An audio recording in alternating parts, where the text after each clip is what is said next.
So today's the 7-year anniversary of my husband's death. In a way, it feels like it was yesterday, and in a way, it feels like it's been forever.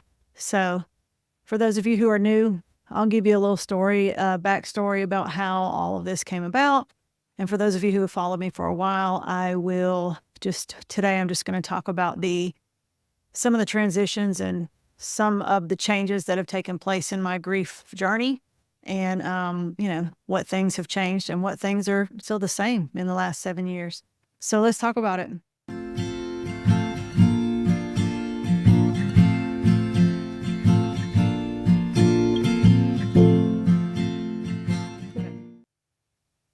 Hello, everybody. I'm Leo with One Happy Widow. If you've been following my channel, you might have wondered where I have been, because it has been about 4+ months since I've even posted a video. So you might have even thought that I was not posting anymore. So I don't have a specific reason, but I will say that it was the end of the school year. I had started another new job. If y'all followed my job journey, we'll talk about that later. But it was just a lot of stress, nothing specific, nothing a lot worse than any other time, but I think I was just burned out. And I had been spending a lot of time working on my YouTube stuff on the weekends and then working during the week, and I got tired.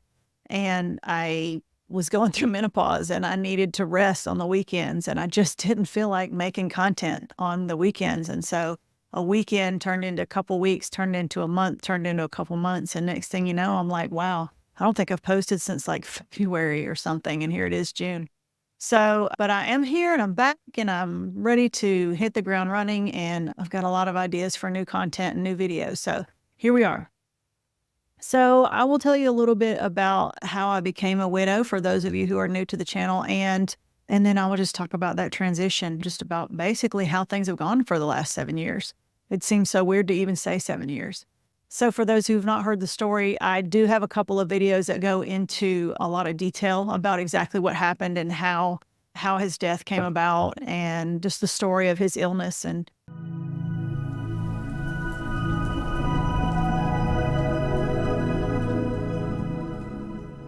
so back in 2017, it was actually Valentine's Day of 2017, my husband went to the ER with some severe pains and was diagnosed with bile duct cancer, which I'd never even heard of it at that time. It's very aggressive. And by the time they caught it, it was stage 4, and he was terminal, and there was essentially no chance of survival for him. So they tried to keep him. They had a few rounds of chemotherapy and just tried to keep his pain level down and tried to prolong his life as much as they could and still give it some decent quality, the best that they could. But really, he only lived another 4 months after that. So on June 17th, 2017, which was a Saturday, he died, and the very next day was Father's Day.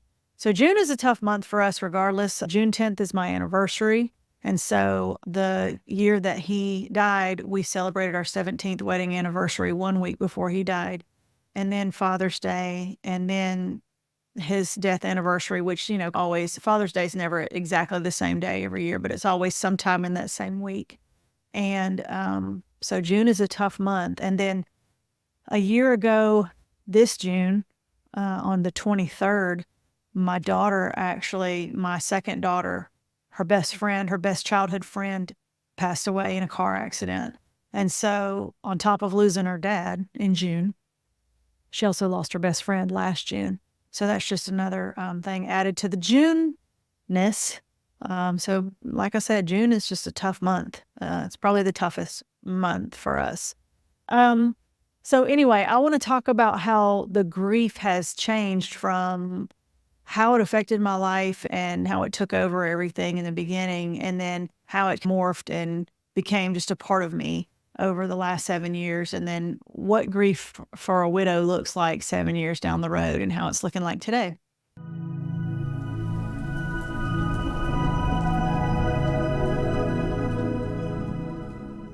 And I know everybody's story is different, and everybody experiences things differently. And so, of course, you can't expect everybody's journey to be the same. But we all grieve in some similar ways. And so usually when I tell stories about my experiences, a lot of people do come back and say, yes, I've experienced these feelings or these thoughts at some point or another. And so there's usually some commonalities there between my grief journey and a lot of other people's grief journey as far as losing a spouse.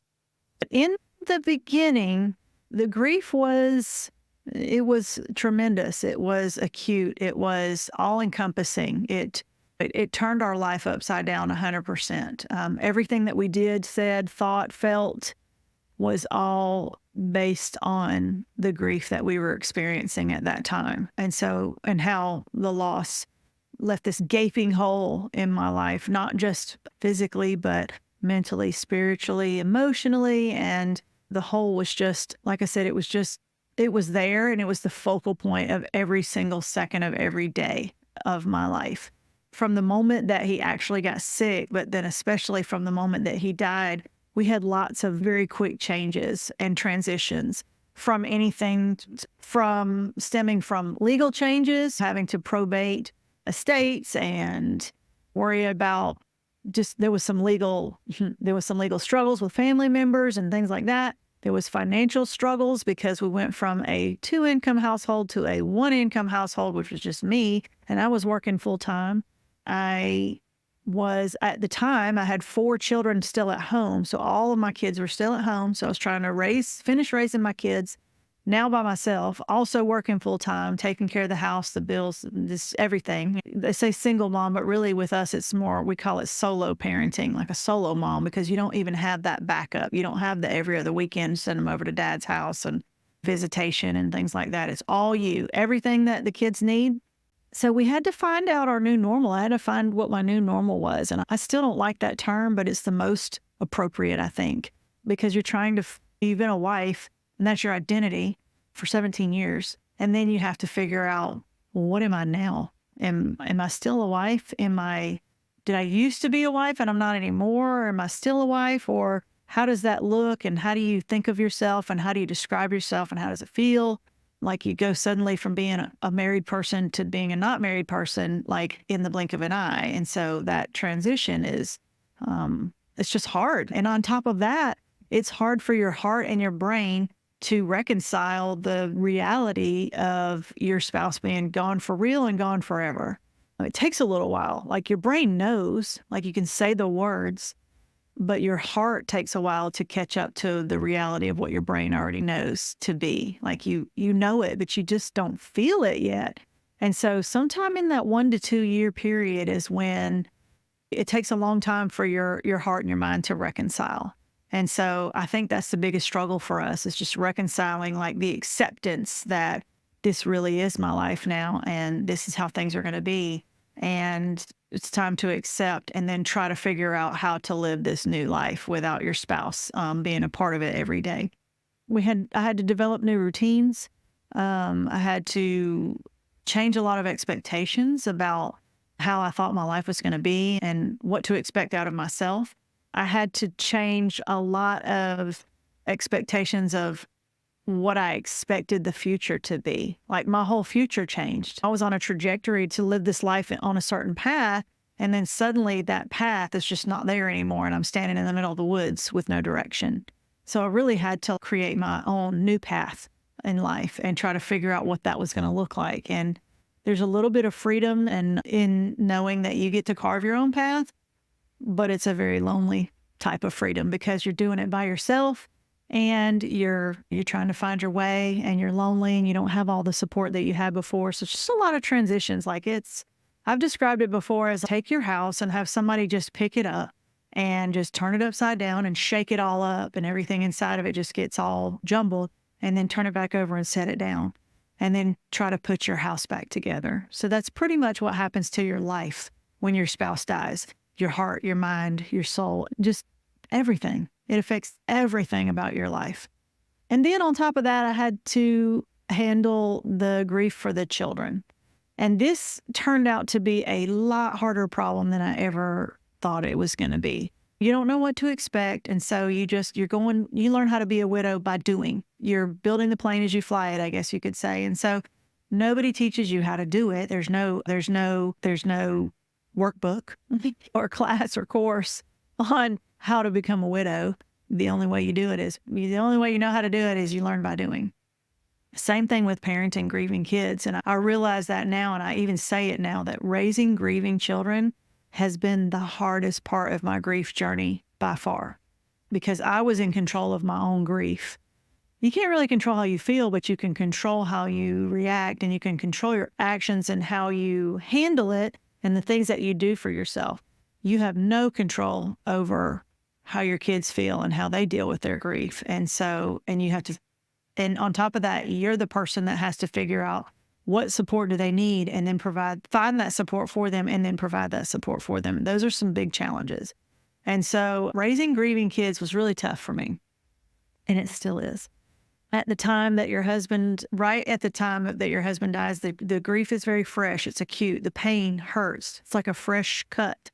And so, like I said, it just washes over everything and affects everything in your life. And it changed my self-care, actually in a positive way, but probably not for very good reasons, because my husband's health was already failing before he even got sick. He was already on disability from the military before he got sick. And so I don't know that he could have prevented his illness or his other illnesses, but I knew that I didn't want my children to lose both of their parents from health-related illnesses that I could have done something to prevent. And so I dove in really deep and made a lot of health changes for myself and started eating right. I was exercising, I was running a lot, and I was very active, and it became my therapy for a long time.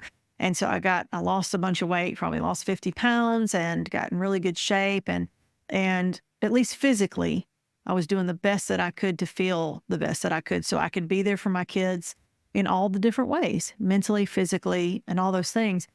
And so I got really healthy because I was just afraid that I didn't want to leave my kids with no parents. I didn't want to get diabetes or high blood pressure or have a stroke or heart attack or something like that anytime soon. And so I was taking really good care of myself. And then another one of the biggest changes was that there was a lot of changes in the dynamics of my family and friends, because your friends see you in a different way. Everybody looks at you, and whether they're thinking in their mind, oh, that's the woman whose husband died, they might not be thinking that, but you think that they think that.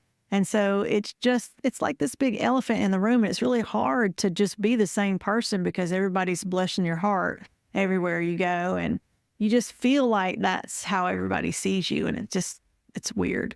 On top of that, for the first couple of months, everybody's there with food and casseroles and offering to help and wanting to take the kids off your hands and whatever else that they can think of to do.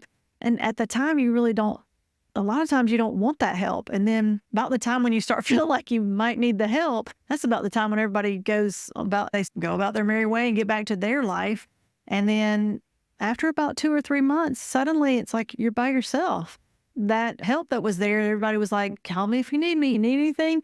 After a couple months, that kind of goes away. People just forget about it because they are concentrating on their life, and they forget that you are still back here dealing with the pain and the grief. Maybe they don't forget, but it's now your pain. It's now your number one thing to deal with, and everybody else has their own issues, and they have their own life, and they got to get back to it. So that's like how things went within that first year or so. And we went through all the milestones. We went through all the firsts of everything. The first Father's Day was the day after he died, before his funeral and everything. And then we had the first of everything else, the first birthday, the first Christmas, the first Thanksgiving, all the milestones, the firsts. And I kept thinking, if I can just get through the first this, the first that, the first everything, that I'll have done it.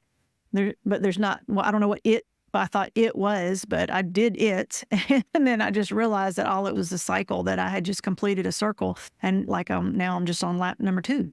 And now I just had to go through the second of all of it, and then the third. And so it was a realization after you get finished with that first year that, oh, nothing's really changed. I just have to start over and do year number 2 as a widow, and then year number 3 as a widow. And so it's a downer to have that realization hit you, because nothing really changed after that first year. It did get a little easier to deal with the grief. The grief was still there, never goes away. The sadness never goes away. but I got a little stronger and I had developed some different routines and some coping mechanisms and was finally trying to put things into place to try to figure out how to handle the grief that was a part of my life now. I started this YouTube channel in 21, which was about two and a half, let's see, it was about 4 years.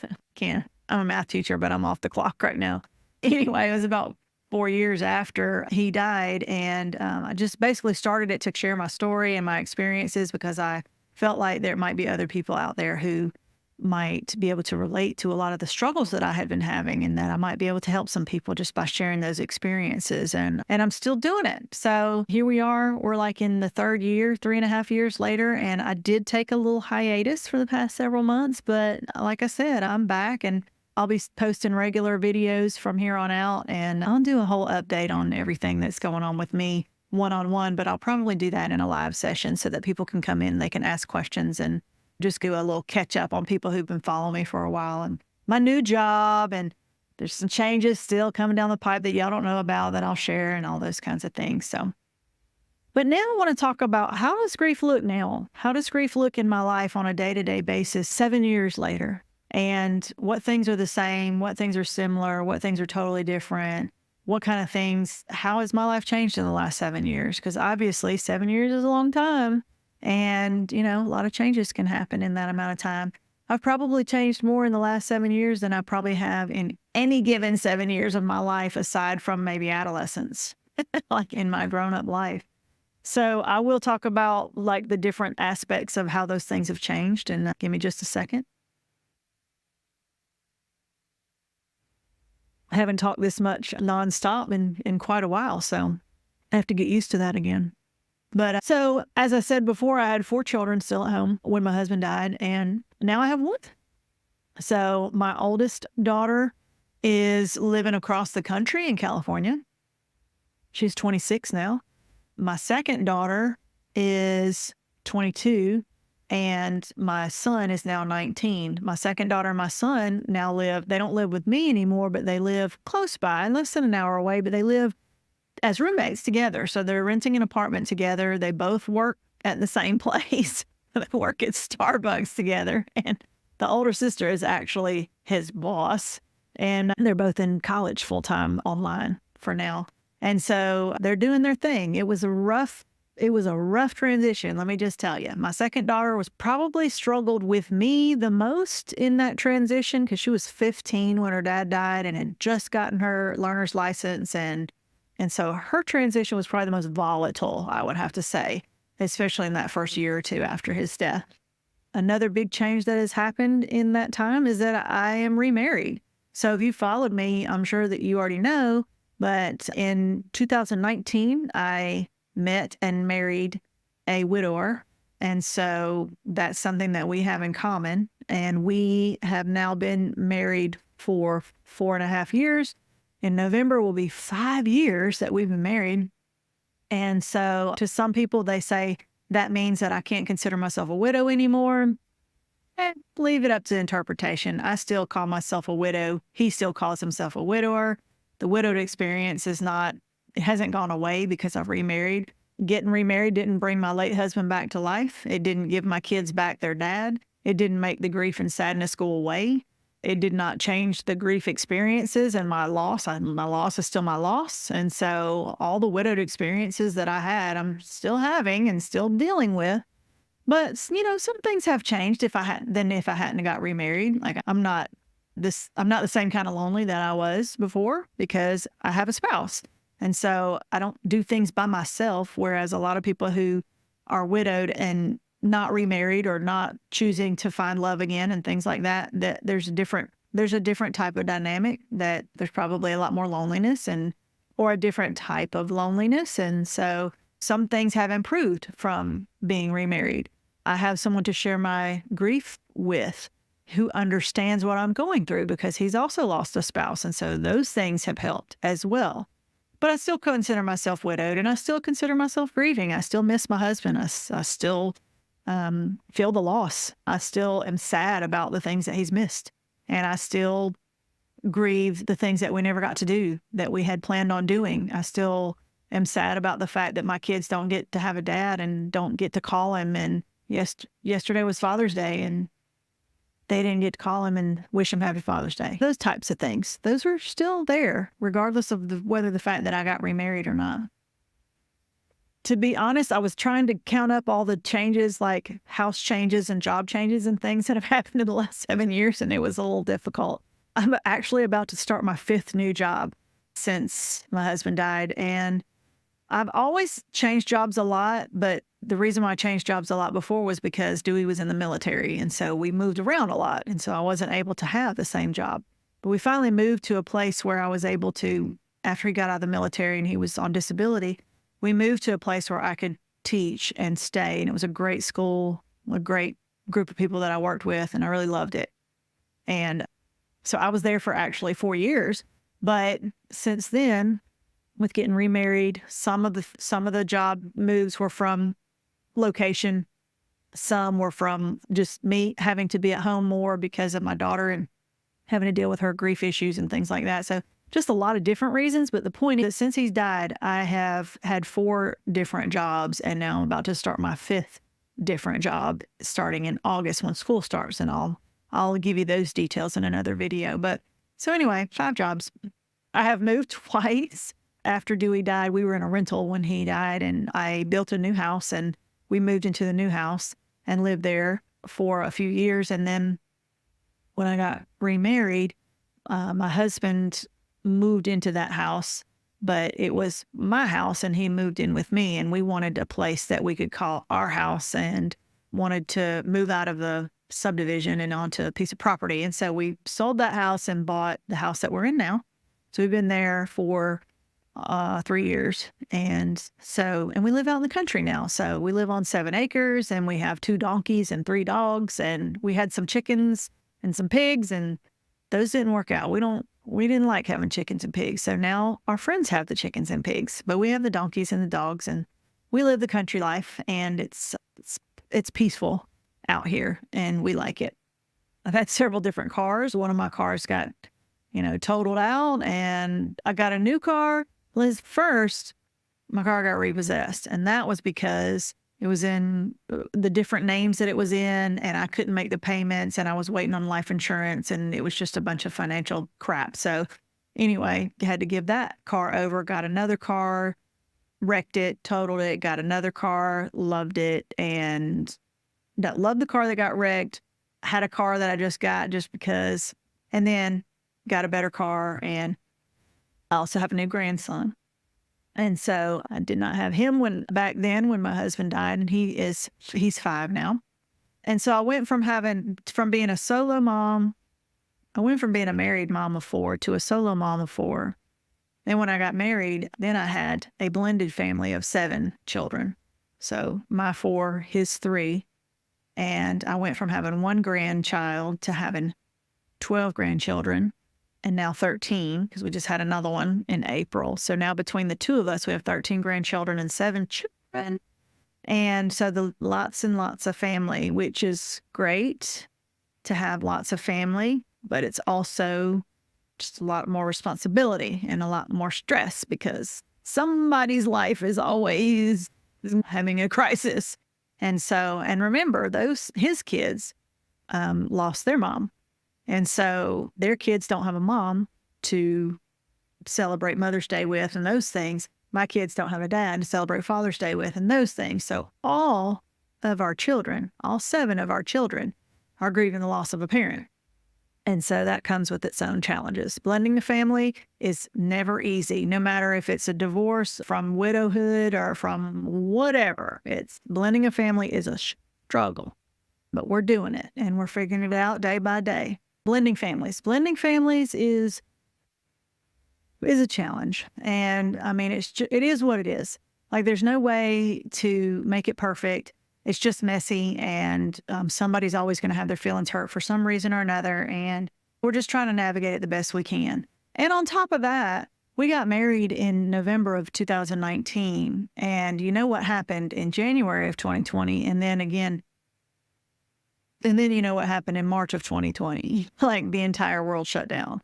So we were 4 months married. And lots of changes happened to our family in that amount of time, including people moving in with us and moving out and fighting. I mean, it was just like being a newlywed during COVID.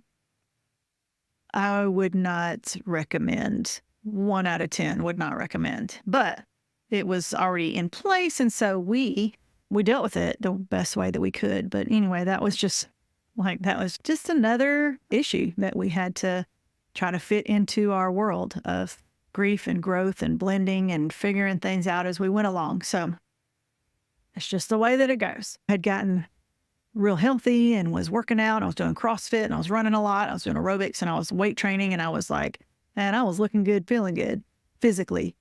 And then COVID came, and between getting married, being real busy, and all the gyms shutting down and not having like my routine there that I was in this routine where I was going and doing my thing, and there was no gym anymore to go to. So, and then even after the gym started opening back up again, like I tried to go, and then I got an injury, and then I got another injury, and I was like getting older, and then I was gaining some weight, which caused more injury. And so it was just like this snowball of stuff. And I've done a couple videos of like reset, healthy reset. Like I'm trying to drink more water. I'm trying to do my walking challenge. I'm trying to work out. I'm trying to eat healthy. I'm trying to lose some weight and all these things. And it's like a constant battle of trying to reset my health. And it's been tough. And to be honest, in the last 3 months, I think I've gained 30 pounds. And then that didn't help me wanting to get on the camera and come back after 4 months and be like, oh my gosh, she got fat. Like, what happened to her in the last 4 months? She has blown up. Like, I know this is not a beauty channel or anything like that, but it's embarrassing to be gone for a while and then know that when you come back and somebody hasn't seen you, that your face is this wide and they can tell that you've put on weight. And I mean, I know it doesn't really matter, but it's still embarrassing. Like, it still affects you or affects me. I don't know about you. And so there's just been a lot of changes up and down with my weight and my hormones. Like I said, I'm in menopause now, so it's just, I find it almost impossible to lose weight anymore. The things that I used to do to lose weight don't work anymore. I have to work really hard and be really perfect just to keep from gaining weight. And it seems like if I have a little slip for a day or two and I have some birthday cake at a kid's party and I go out to eat and have some Mexican food, next thing you know, I've gained 5 pounds in 2 days. And then it takes me another 3 months to get those 5 pounds off. So it's been a real challenge to deal with that. And so I'm on the downhill slope right now. Like, I've lost some weight in the last couple weeks. And so I'm hoping to find some balance with that. But it's been tough. I've had a lot of stress. My job, mostly. If y'all follow me, I have a stressful job. I'm a special ed math teacher at the high school level. And so there's nothing about that title that you can say is not stressful. It's just not. Like, you've heard horror stories about teachers. They're all true. Teaching is just a hard, awful profession these days. So, but anyway, so a lot of those things have changed, and I'm just dealing with them. I'm trying to go with the flow, but like, I'm having to reset my routines and I'm having to reset my expectations for myself because I'm older now and things just don't work the same. I don't get the same results out of the same work that I put in. And so it's been a challenge. I'm not crazy about the lady who cuts my hair. And so, I mean, I like her as a person. I think she's awesome, but I don't care for the way she's been cutting my hair. And I've been trying to get to find a good hairstyle. And I can't get back to that hairstyle that I used to have when I first married. And I know that sounds, are you complaining about a hairstyle? But like, when you look in the mirror and you're overweight and your hair color is not good and your hairstyle is not good and you're trying to make a job, you're trying to make a career out of being a person in front of a camera. That's a little tough. So it's just been some challenges. And now I'm trying to grow my hair out to see if for once before I get old, I'm going to try one more time to grow my hair out and see. But that means when you go from a pixie to a bob and then to a hair, to a shoulder length, that's like a 2-year process. And during that 2 years, it ain't pretty. The transition period from pixie to bob and bob to whatever comes next, not attractive. And so I'm on like my fourth haircut right now of trying to grow it out. She's cutting it back up here and then letting the top grow out. And I'm trying to grow the color out. And OMG, let's just say it's been a struggle. I'm hating my hair like almost every day. Yeah, I'm having a love-hate relationship with my hair most days. Let's just leave it at that. And so and now I want to wrap it up, and I want to talk about the like how grief is now. Like, how is my life now as a widow of 7 years? What does it look like on a day-to-day basis? Like, how does grief affect my life on a day-to-day basis? And how is it affecting me differently than it was when I was first widowed? And so I will say, as far as the actual primary grief, we call primary grief, that's like the missing of your person, how much you miss your person, that the loss of your person and how it makes you feel, how it makes you sad. That part is, I mean, it never goes away, but it's not as acute. It's more fuzzy, I guess you could say. It's always there, but it's not as much like, it's not on the forefront. It's not at the front of my brain all the time. It's always there. It's always sprinkled into everything that I do and in my thoughts. Like, I think about it every day, but not every minute of every day, if that makes sense. And so it's more like a dull roar rather than a piercing scream all the time in my life.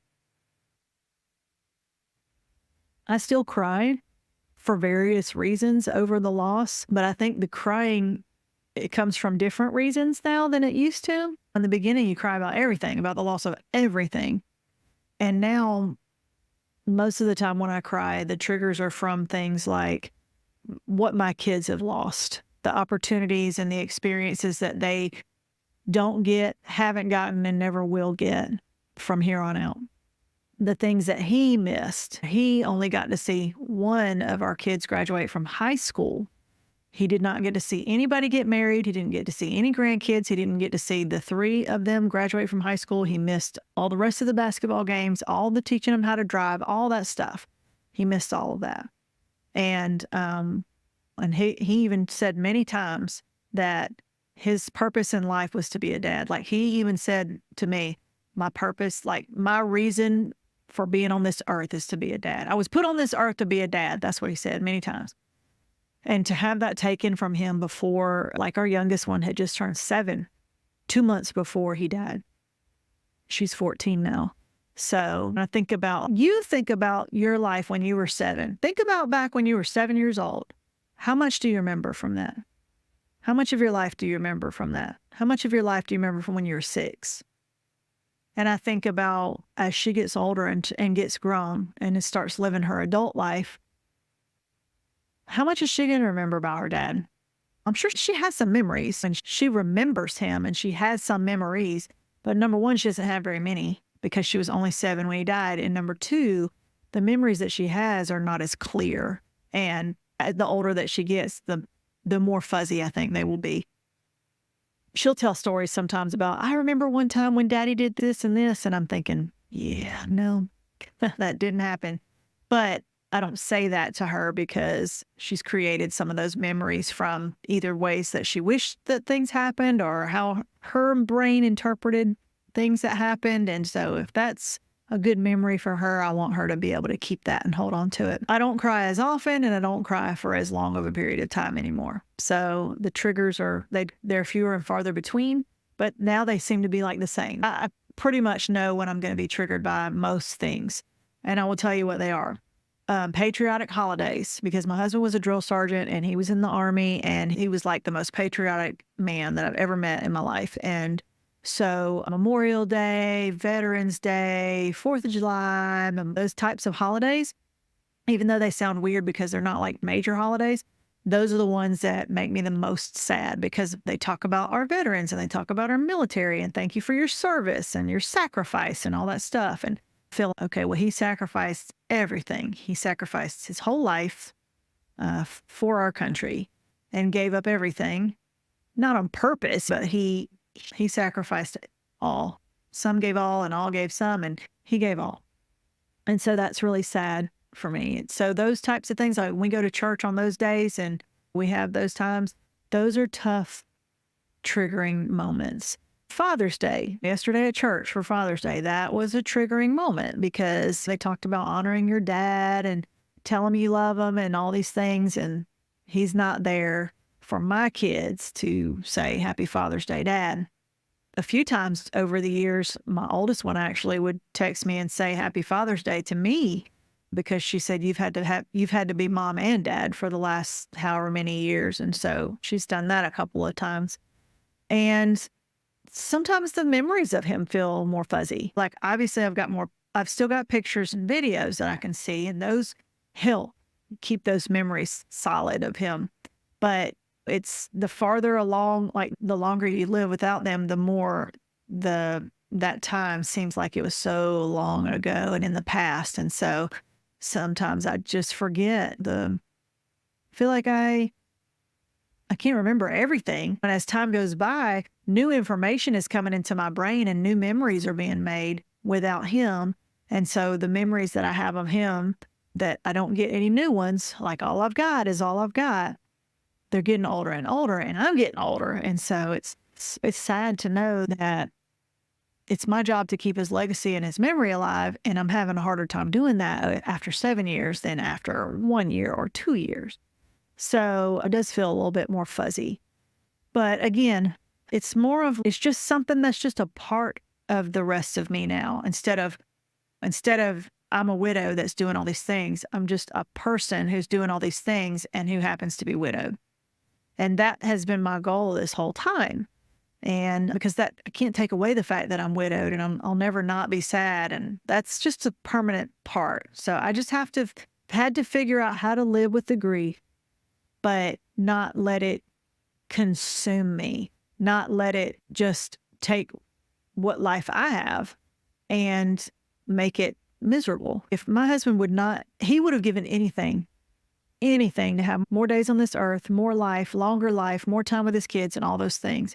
I have those things. I have those days. I have that time. I have the opportunity to make those experiences. And so if I don't make the most of those experiences, if I don't make the most of this life that I have, that he would have given anything to have and didn't get, then that would be dishonoring his memory and his legacy.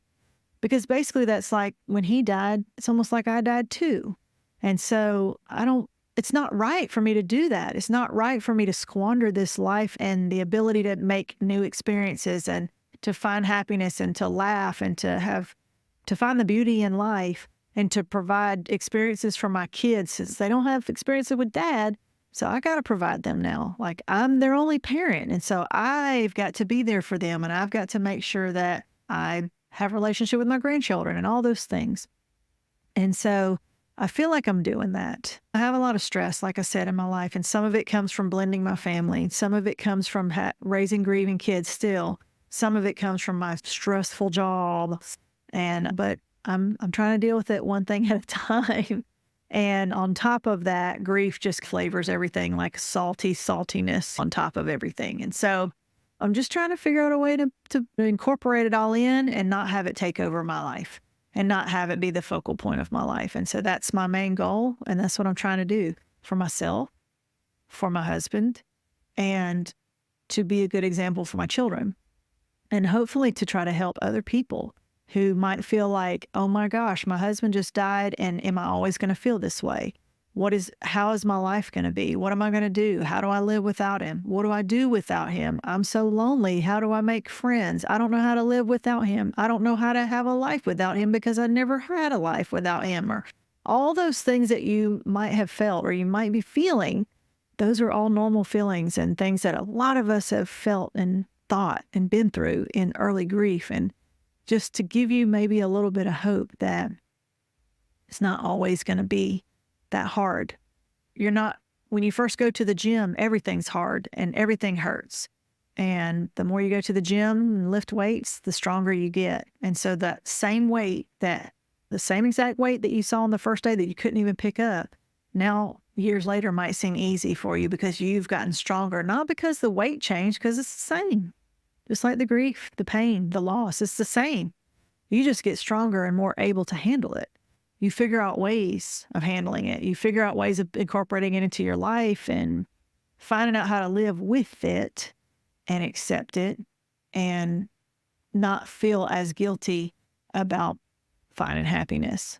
There's a lot of guilt involved in trying to be happy again. And it's hard for us because every time we make strides, every time we move forward and make improvements in our life and try to grow, it comes along with a feeling of guilt for doing it because we feel like we're leaving our spouse behind. And it's so we have to reconcile that. Every time we make strides forward, we have to reconcile the guilt that we feel for moving farther ahead. And so it's just that becomes part of what we do.